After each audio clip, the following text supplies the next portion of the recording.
33 seasons for Notre Dame, 2 national championships, and more wins and records and Final Fours and tournaments that you can possibly count. Muffet McGraw, thank you so much for being here to chat today with me. Before we get started, I know this is the anniversary of Title IX, and that's what we're going to be talking about. But how have you been doing over the last couple months? Such a unique time in this world. You know, it really is. And the first thing I wanted to do was get out in the community and see what I could do to help. So I've been running food drives. I'm on number 19, finished today. So I've almost got to 15,000 pounds, and I'm about to issue a challenge across the nation to the Notre Dame clubs and see if we can raise some money and certainly some donations for the food bank. What exactly are you doing with the food drives?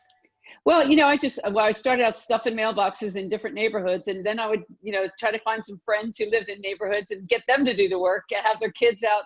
It's part of their school day. They were out there stuffing mailboxes. And so I just went from neighborhood to neighborhood with people I know. And now I'm getting just kind of word of mouth, and everybody wants to do something, right? And most people just don't know what to do. It's so great because it's needed nowadays. So many children that go to school are not getting the food that they need. So many people who are out of work and certainly giving back to the community this time. It's so interesting how our heroes have shifted, right? Yeah. Over time from what we thought were sort of heroes for so long to now the people who are really giving back and sacrificing. What makes you appreciate all those people that have been doing all this work behind the scenes for all these years, and all the volunteers out there that are doing such great work. And you never get the accolades, you don't get your name in the paper for doing a food drive. So all those people are doing marvelous work. So I would be remiss if I didn't ask you about what's behind you right now, because when you talk about, I mentioned all the accolades, all of the things that you've accomplished over your amazing career and over your lifetime, just behind you, I think this is just a small glimpse. I mean, I've interviewed a lot of athletes and coaches, but to me, this is the coolest woman cave that I've seen. Well, I cleaned up my office and I had nowhere to put anything. I've never had a home office. My husband does. So I pretty much took over his office with everything from all the Final Fours, the national championships, and the Hall of Fame. And there's so many great memories. And my favorite and prized possession, though, is the one of all our alums sitting on the stage after the championship in Columbus. I love that picture because they're a part of it. And we are definitely a family. Yeah, you're like, I have more national championships than you. I get the bigger part of the office. He's good at sharing, too. Get to pull that card. Okay, I want to go back. I read this article, 7th grade. You're in 7th grade, and a priest walks in and says that they're going to start a girls basketball team, and you are the number one person to raise your hand. And then what happens? You kind of look around the room and you see what? Well, I didn't see a lot of hands going up as quickly as mine, and I was kind of looking around because I played, in the playgrounds with the guys back in, we had an alley behind our house with a hoop where we played with the boys. And so I quick turned around and said, we have to get at least 10, right? So somebody else is going to have to raise their hand.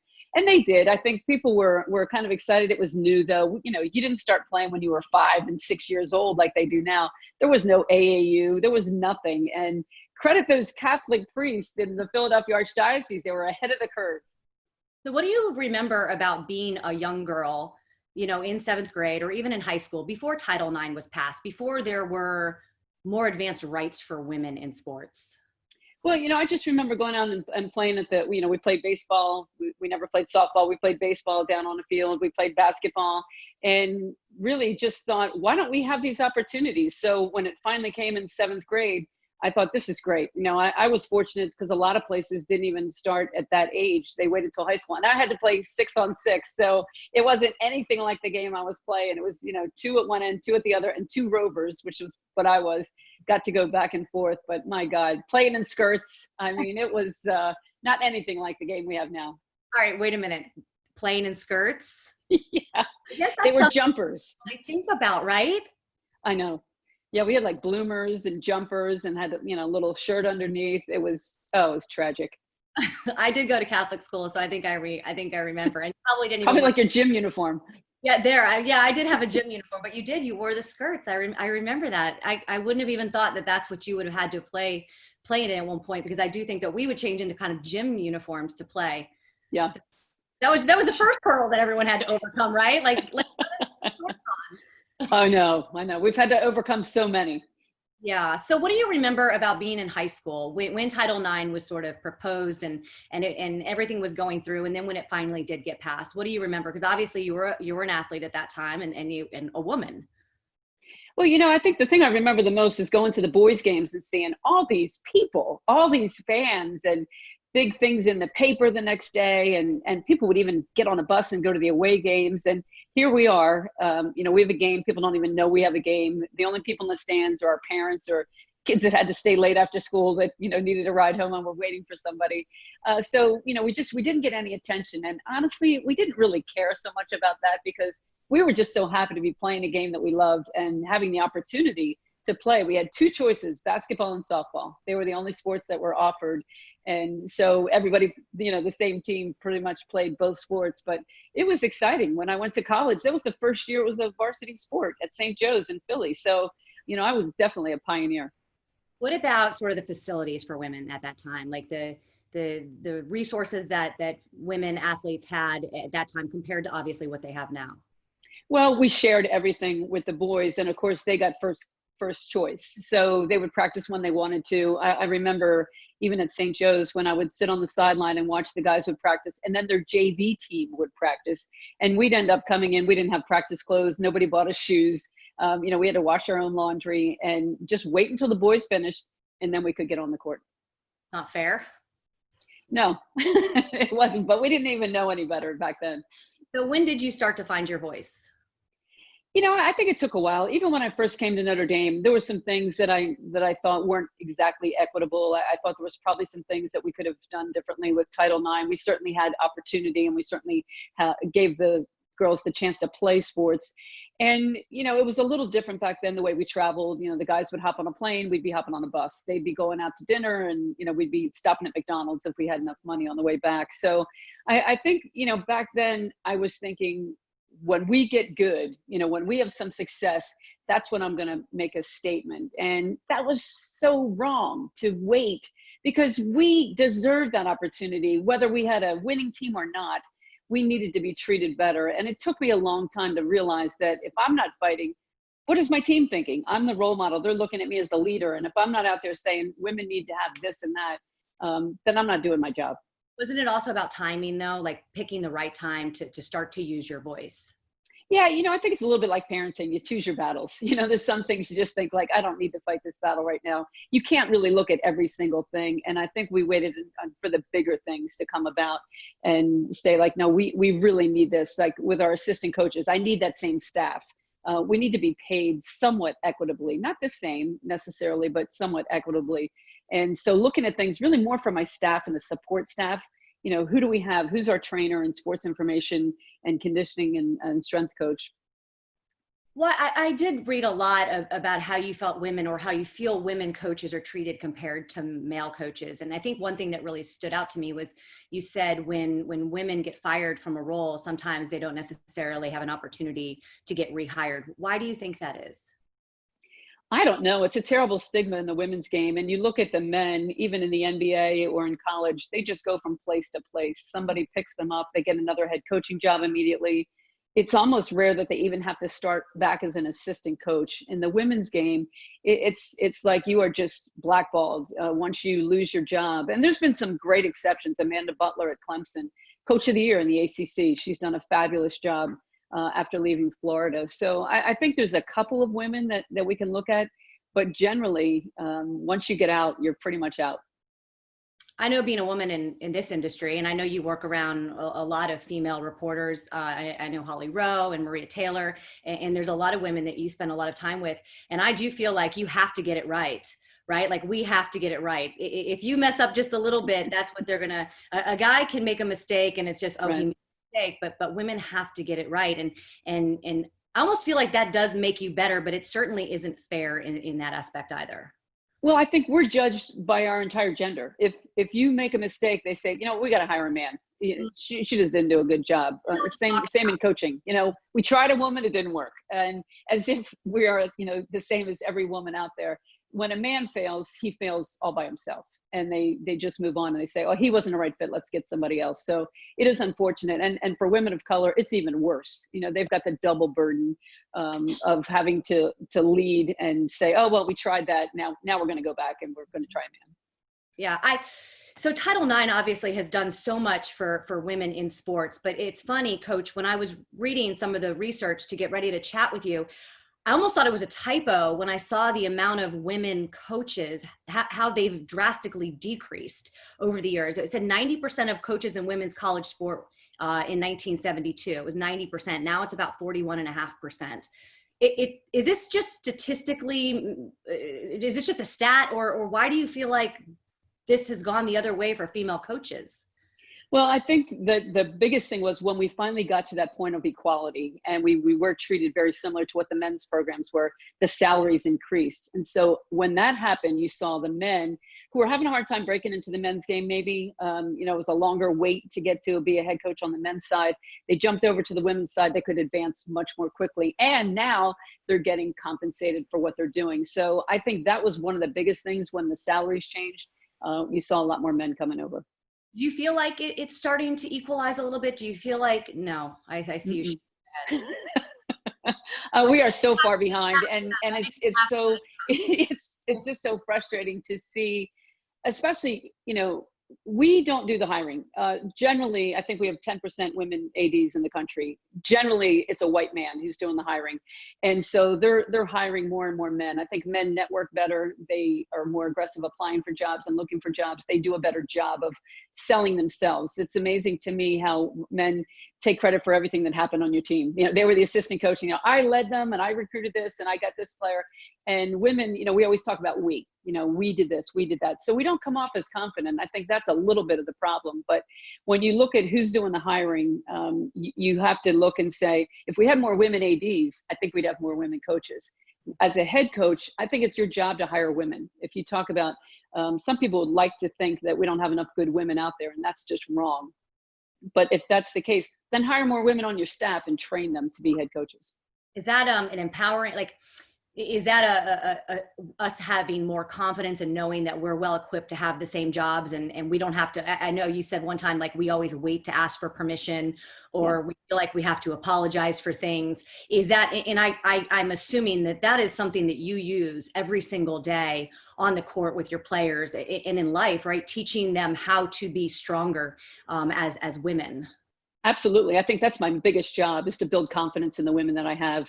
And that's something that's our biggest challenge. You look at these women coming in, they're amazing athletes, they're terrific students, they have it all.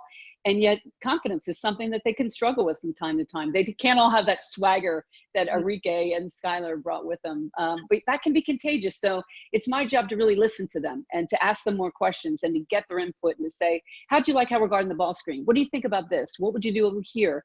And try to get their input, get them thinking about it, and let them know, like, we're listening. We're going to take your advice sometimes, and your voice is important. I remember, so I've covered the men's game a lot more, during my career. And I remember Coach Bennett at Virginia, watching him, the way that he interacted with his players. And I said to him one time, like, you're going to have women call you one day and thank you for turning their husbands into such great men, right? And such great dads and such great men. And I think about what you're doing for women. So when your players call you, 5, 10 years, 15 years down the road, or when your players' parents call you or their children call you, what are some of the things that they say to you about the way that you influenced their lives and changed them? Well, mostly it's thank you, because I know I wasn't the easiest person to coach, and I didn't always agree with the way you said things, but now I get it. And that's such a great moment for me to know, like, you don't, even when your parents are disciplining you or doing things, you don't think about it then, but later on is when you look back and you appreciate it, and you're like, yeah, I'm teaching my kids to do the same thing. And I'm standing up, and you see a lot of women from Notre Dame out on Twitter standing up for what they believe in and doing great things in the community.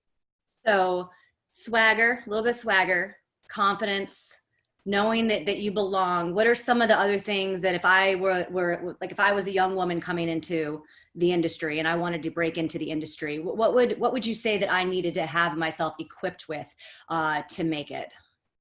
I think competence is important, but I think we have to learn to ask for help. I think sometimes women are a little reluctant because, we're supposed to be perfect, right? We have it all. You're a wife, you're a mom, you're a working mom. You have so many things that you're doing. And sometimes we're so good in our personal lives figuring out how we get the kids to soccer practice. But when it's in our professional life, we don't network as well. And I'm surprised how few women reach out and say, hey, can I come watch practice? What do you think about this? I was listening to you the other night. God, I love the way you call a game. Maybe I could sit with you one time while you're doing that. And I think that women, we need to do that more. We're terrible at networking. Men are really good at that. Amen. So when I worked in NASCAR, like I work in NASCAR, and I knew nothing about racing when I first started. And I did exactly that, right? I would go to crew chiefs and I would say, hey, can I spend 10 minutes with you after the garage closes, asking questions, doing all these things. But I do feel like you are 100% right, that when we ask questions, it's almost like an admission of something that we don't know. And we're supposed to know it because the men know it, right? Like, right. I mean, and then people look at you like maybe you don't know what you're talking about. Well, you're like, this is the only way that I can really learn.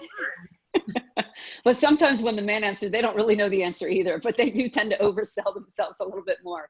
They fake it. Boy, great moment in NASCAR. Wasn't it a great moment to see what happened with the whole crew? Everybody got behind the driver, and that was fantastic. Yeah, we're having conversations like this in NASCAR that I never thought we would have, and we're moving in a direction that I never thought we would.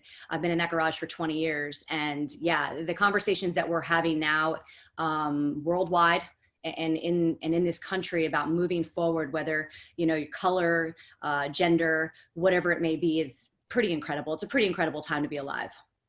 Yeah, it really is. And, we can certainly relate for the way that the things that we've seen from the women's side. And now we are all on board with Black Lives Matter, knowing that these are battles we got to fight together. Absolutely. 100%. So what's next for you? You have a little more time on your hands, right? And I know that you're doing the food drives, but when we do get back to some sort of normalcy, I know that this fight for you does not end because you've left that court, right? No, for sure. I've agreed to teach a leadership class in the Mendoza School of Business at Notre Dame. So I'm thrilled about that, especially because they don't have a lot of women teaching in that department. So I'll be so excited to teach that, talking about teams and how they flourish. I'm writing a book that should be finished in July, hoping that can help some women. But I still want to use my platform as much as I can to get out and just talk to women and convince them to have some confidence and go for the job. Mayor McGraw? We'll see. Make some big changes. Yeah, you can make a lot of changes in politics. We got to get out the vote. That's the next thing I want to focus on, is trying to get our athletes all signed up to vote. Yeah. What do you think is the next step for us as a group of women moving forward in sports? I feel like we've come so far, but there's still so much more that we can do. Yeah, I think we need to do a better job supporting each other. I think we can be a little judgmental at times and a little more competitive. I think when we realize that one woman rising helps all of us to rise also, and having those networks and those people. But we need men to advocate for us. We need those men that are looking to hire women. We finally have a woman on every board in Fortune 500 companies. We got such a long way to go. We have such a small percentage of women. You look across the country, not as many women leaders, even though we had a great run in the last election. So we're hoping more women run because you're seeing internationally all these women that are handling this crisis so much better than the men. You see what's happening in New Zealand and Germany and so many other places. So they're great role models for all of us. Yeah, there's the multitasking we were just talking about. I don't know if you saw that video. It was, I think, a couple of years ago, where there was like a reporter who was doing he was doing sort of a Zoom like this, and his kid kind of walked in the back. Yes. This booth where like a woman was doing it, and she's like making breakfast as she's doing the interview. And I need to see that. Well, you talk about empowering women and lifting women up and being supportive of women. And I do feel like my generation has done such a great job, or a better job. And it's because of you, and it's because of the influence that we've had as we've been growing up and coming up in this industry, to know that there's room for all of us, and hopefully the way that I treat somebody then trickles down to the way that they treat someone. So thank you. Well, I love seeing you, because you've done so much. NASCAR is not exactly a female friendly place to start. So you've done some great things. And I think the millennial generation is going to change the world. I agree with you. Thank you so much for your time and your influence and your inner strength and beauty and everything. So I really appreciate the time. Thanks, Shannon. For the best access, perspective, and personalities in all of sports, follow us at Fox Sports on Twitter, Facebook, Instagram, and YouTube.